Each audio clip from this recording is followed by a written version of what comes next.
No. Ty vole, to je tvoj. Co? A počkej.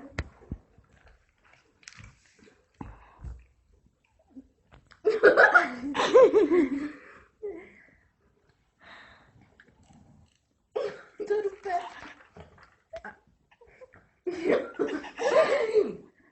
Abys nešla jako ryba za tím.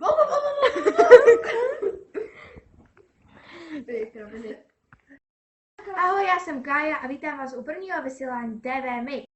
Točit různý sport, zajímavosti a události v našem městě. Máte stručný obsah toho, o čem se dnes budeme bavit. Teď se přesuneme za Luckou, která nám ukáže, jak je venku a jestli je dobrý sníh na koulovačku.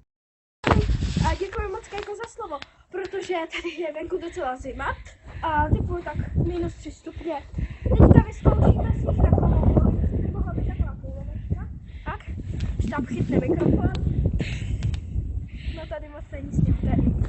Ale takhle. No, jako, jde to hůř, ale zkusíme. Takhle to tady. Ale jo, rozplásl se to.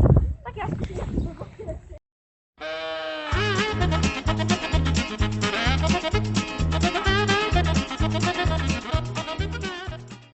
Tady ještě s Kájou. Ahoj! Tak, už jsme tady obě dvě, takže Čau. super. A teďka půjdeme se koulovat. Jdeme Jo! na to!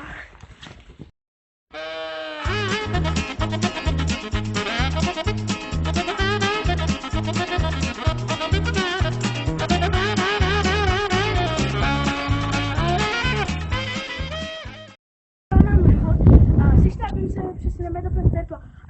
Je mě teda úplně mrzelo ruce. A moc se omlouvám, že mám teda takhle. Takže čau.